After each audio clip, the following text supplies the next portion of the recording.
நாங்கள் இப்போ எங்கே போயிட்டுருக்கோம் அப்படின்னா, தமிழ்நாட்டில் ரொம்ப ஃபேமஸான சுற்றுலா தலமான கொல்லிமலைக்கு தாங்க போயிட்டுருக்கோம்.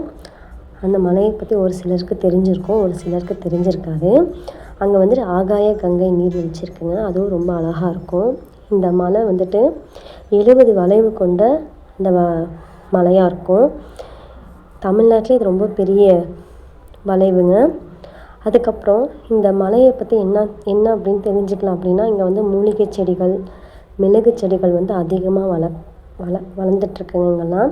இந்த இடத்துல வாசனை பொருட்கள் வந்து அதிகமாக வந்துட்டு கிடைக்கும் நமக்கு. அதுவும் பெஸ்ட்டு அண்ட் சீப் ரேட்டில் வந்து நமக்கு கிடைக்குங்க. அதுக்கப்புறம் பார்த்திங்க அப்படின்னா, இந்த வளைவில் வந்துட்டு போகும்போது ரொம்ப சேஃபாக போகணும். ஏன்னா வந்துட்டு ரொம்ப இது வளைஞ்சு போகும். ஸ்பீடாகவும் போகக்கூடாது. அதுக்கப்புறம் இந்த ப்ளேஸில் வந்துட்டு முனிவர்கள், அதுக்கப்புறம் தீய சக்திகள் அப்படின்னு சொல்லிட்டு நிறைய இதெல்லாம் சொல்லியிருக்காங்க. இந்த இடத்துல இருக்குது அப்படின்னு சொல்லிட்டு. அது எந்த அளவுக்கு உண்மை நமக்கு தெரியாது. அதுக்கப்புறம் இந்த ப்ளேஸ் வந்து பார்க்க ரொம்ப அழகாக இருக்கும்.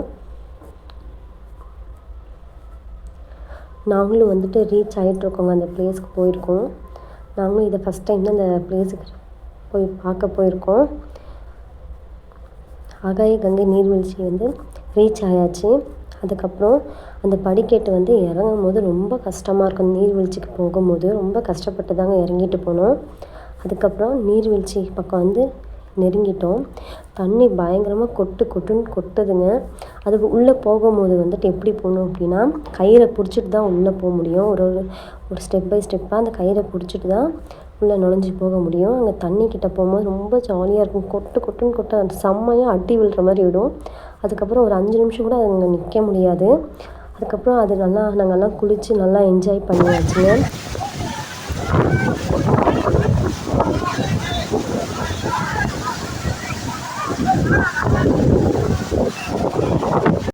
எங்கே போகலாம் அப்படின்னு சொல்லி பிளான் பண்ணும்போது ரிட்டன் வந்து ஏறணுங்க. படிக்கட்டு ஏறிட்டு அங்கே பக்கத்தில் வந்து என்ன இருக்குது அப்படின்னா, அர்ப்பரீஸ்வரர் கோயில் இருக்குங்க.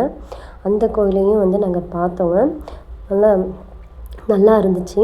சாமி நல்லா கும்பிட்டுட்டு அதுக்கப்புறம் சந்தை ஒன்று இருக்காங்க. அந்த சந்தையில் வந்துட்டு எல்லாமே வந்து புதுசாக அந்த மலைப்பகுதியில் விளையிற அந்த பழங்கள்லாம் இருந்துச்சு. ஒரு பழம் கேட்குறோம். அந்த பழத்தோட நேம் வந்து பப்ளி மாஸ் அப்படின்னு சொன்னாங்க. ஆரஞ்சு பழத்தில் இதுதான் ரொம்ப பெருசு, ஃபஸ்ட்டு இது அப்படின்னு சொன்னாங்க. அந்த பழத்தையும் நாங்கள் பார்த்தோம். அதுக்கப்புறம் வீட்டுக்கு தேவையான கொஞ்சம் பொருளெல்லாம் வாங்கிக்கிட்டு பழம்லாம் வாங்கிட்டு நாங்களும் ரிட்டன் கிளம்பியாச்சுங்க. நீங்களும் வந்து இந்த மாதிரி ப்ளேஸ்க்கு நீங்கள் யாரும் போகல அப்படின்னா, நீங்களும் இந்த மாதிரி போய் என்ஜாய் பண்ணுங்கள். நல்லாயிருக்கும். நாங்கள் இது ஃபஸ்ட் டைம் போயிருக்கோம். ரொம்ப அழகாக இருந்துச்சு. நாங்களும் ரொம்ப நல்லா என்ஜாய் பண்ணோங்க.